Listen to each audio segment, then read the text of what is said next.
How's it going? Are you excited to be here? Yeah. My name is Miss Lundeen. I am currently the 5th grade band teacher. I know a whole bunch of you from Woodcrest last year. Hi, Woodcrest friends. It's nice to see you. And those of you who I don't know, I'm excited to maybe talk to you later tonight and get to meet you. I'm going to have the other band teachers here at Westwood introduce themselves now. Hi, I'm Julie Seiler, one of the band teachers here at Westwood. And I'm Matthew Marsonic, one of the other teachers here at Westwood. And you're here today to learn how to choose an instrument, right? Once you have enough information, things up. Gotta move. Okay. Once you have enough information that you feel like you can make an educated decision on what instrument you want to play, feel free to go fill out the Google Doc that's on one of the laptops back there. You might just have to wake them up, they've been sleepy. Or feel free to go on your phone and register using the bit.ly link here, /joinslpband. Or feel free to go grab a green sheet of paper in the back and fill it out with your nicest, bestest ever handwriting. Okay, we gotta be able to read it. That's a problem sometimes. So please fill it out with your most beautiful, beautiful handwriting at your own leisure, maybe even later tonight. And thanks again for joining us today. So just a quick overview of our band department. Music is an integral part of every kid's education. There are some people in the world that might not believe this, but we fully and deeply believe it. If you're a sciencey person, the statistics speak for themselves. Kids that are involved in instrumental music specifically have higher test scores, higher GPAs, higher college acceptance rates, etc., etc., etc. Playing a musical instrument uses every single part of your brain. They are hard-pressed to find other things that do that as deeply and as with as many connections as music does. So keep that in mind as you're thinking about joining band. 5th grade band is a full school year commitment. Okay, you don't get to just go to the first concert and be like, nah. So if you sign up for 5th grade band, you are promising us that you are going to give your all and do your best for the entire school year. Even when it gets hard, even when you're frustrated, even when you're like, oh, I just really don't feel like I'm good at this, because you are. It's a learning process and it takes a long, long, long, long, long time. 5th grade band lessons take place once a week during your specialist time. So when you're here at Westwood and you go to music, PE, or art, once a week, usually, this year at least how it is it, for instance, the flutes are on Mondays. So every Monday the flutes spend half of their specialist time having a band lesson with me. And it's just that Monday. And then once big band gets started, which is when we all come together, all of the instruments, and start playing, that will also be once a week during specialist time. This year that was every other week. We are unsure of how that might look in the future. But that's a little overview of how that currently looks. Your responsibilities when you join band it's kind of almost a three-way street between the musician, the parents, and the band department. There's responsibilities on all sides. It's essential that these responsibilities be upheld because otherwise there's going to be frustration, again, from all sides, right? If you're not practicing, you're going to feel frustrated in class, and you might be a little bit behind your peers. If you're not practicing, your parents might be like, what is that noise you're making when you do practice? Okay, team effort, right? So parents and students both being committed to continue band, to keep going when it's hard, to remind each other to practice, to be in open communication about all of that is absolutely essential.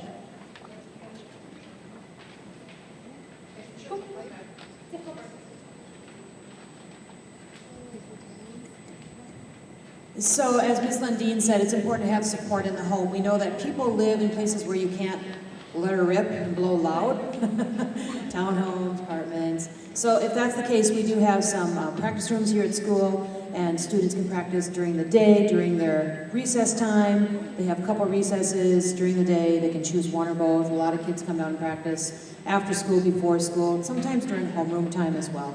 So those practice rooms are open, but encourage a place for practice. Have a place that they know they can go, just like when they do their homework. I always tell kids, if you can add on practice to your homework time, then it's done.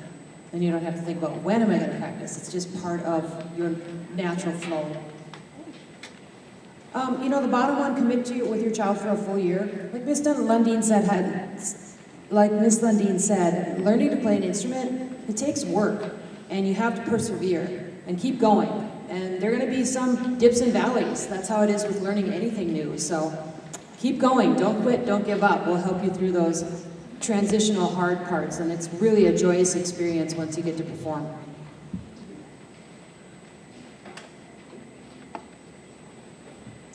Practice, practice, practice, and practice some more, especially when you're young. You don't have to practice quite as hard as you get older, but when you first start an instrument, you want to build those muscles. And lots of short practices. Don't try to practice for half an hour. You're not going to make it. Your muscles are going to give out, and you're just going to be like, oh, I can't do this.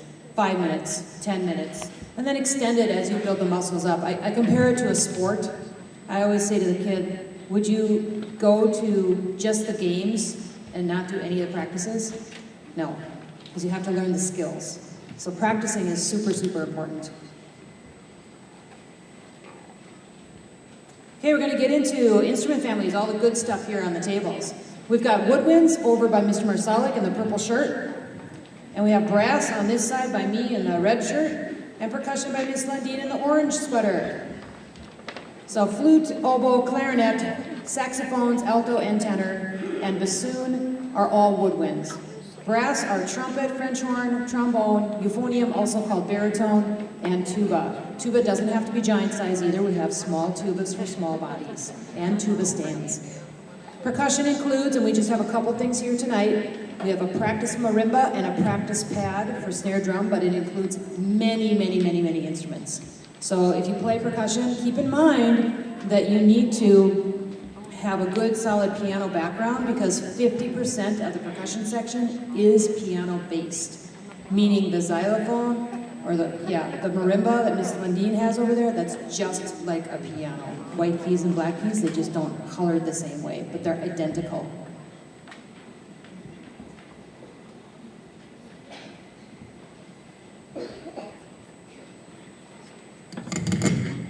Now, a lot of times the question comes to, what should I play? And sometimes kids are really, really adamant, like, oh, I know I want to play the trumpet. Sometimes it's a good idea, however, to have a few different choices in mind, because sometimes a kid will be like, oh, I really want to play trumpet, but perhaps their embouchure, their lips, aren't quite suited to play the trumpet. They might be more suited to play, a clarinet or a euphonium or something like that. So when we get down to it, we're going to ask kids to come up with 3 choices, ranked, first choice, second choice, third choice. Part of that, too, is that when it comes to a full band, we need to have proper instrumentation, which means if you go hear a band that's 95 flutes and a tuba, it's not going to sound very good. However, the breakdown of what our ideal instrumentation is something up here. You notice we have, a large number of flutes, trumpets, melody instruments, and the idea is to balance it throughout the band. So when we're looking at first, second, and third choices, we may give you a call and say, hey, you wanted to play alto sax, but would you be willing to play tenor sax? Because we need more of that low sound in the band. So just keep that in mind as we're going through this process as well. Now it's time to meet the woodwind family. The woodwind family gets its name from the process of blowing across a wood reed in order to produce a sound. Now, flute, you don't have a reed, but they used to be made out of wood, hence the woodwind family. Now they're made out of metal. Keep in mind that there are no girl instruments or boy instruments. Please, please, please keep in mind that you can play any instrument you want. It doesn't matter what gender you are. It's what you want to play, kids, because guess what? You have to practice, practice, practice. And you're not going to want to practice, practice, practice if you don't like what you're playing. 99% of it is that. Of course, this is the flute. We're going to start at the highest member in the band.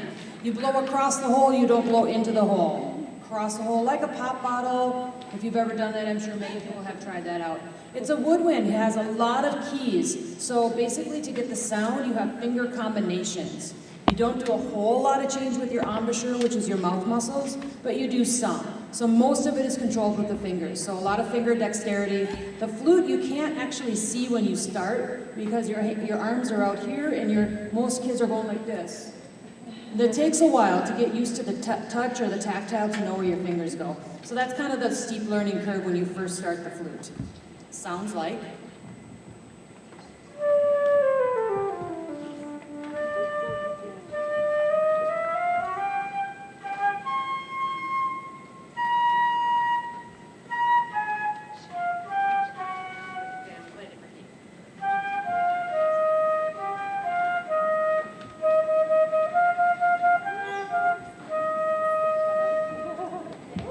So we'll be playing hot cross buns on every instrument for you tonight. By the time you leave, you'll be like, no more. Well, but it should be an upgrade from the recorder, hopefully.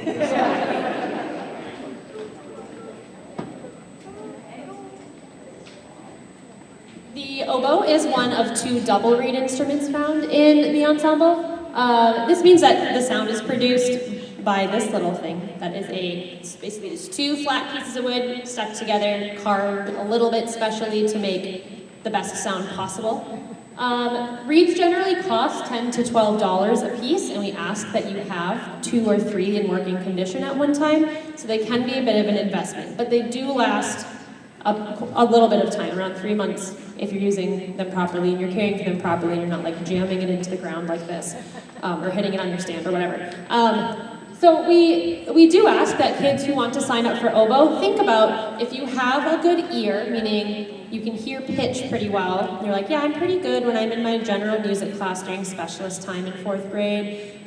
Kids who don't give up easily, oboe takes a lot of dedication just because this reed is kind of tricky to play. And so it's easy to get discouraged on the oboe. There's also usually not too many people who sign up for oboe. It's a really unique instrument. So you have to be somebody who's like, I'm willing to play loud and proud, and if I make a mistake, I don't care, I'm gonna do my best. That kind of thing. So here is the oboe.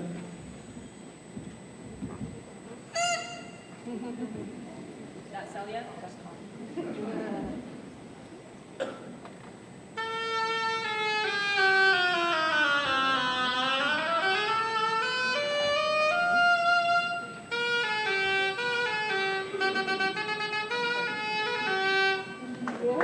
There's the oboe. We should mention too that some instruments are provided by the school because they're very expensive, and the school makes a big investment in those instruments, some of the larger, more expensive instruments. So as we go down the line here, we will let you know which of those are school rented and which of them are not. So right now the flute and the oboe you would get on your own. We do have a very, very small number of flutes, oboes, trumpets, clarinets, but not a lot. And that's really kind of reserved for families that's maybe their first or second choice, and they just aren't able to afford an instrument, because as we all know, instruments are expensive. So just keep that in mind.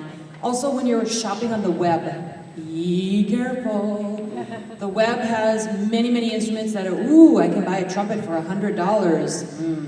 Yeah, and it's not going to last you very long. We've come across a lot of subpar, low-quality instruments that literally, if we send them into the repair shop to get something fixed, you can't fix it because the metal or the material is so thin, they can't repair it. So please ask us, email any of us, call us, don't text us, but let us know, hey, I found this on Craigslist, is this a good brand or not? Hey, I see this website on, stay away from Amazon, stay away from Amazon, stay away from Walmart. Big box stores. If you buy your underwear Yeah. in a place that sells instruments, don't buy an instrument there. Your best bet is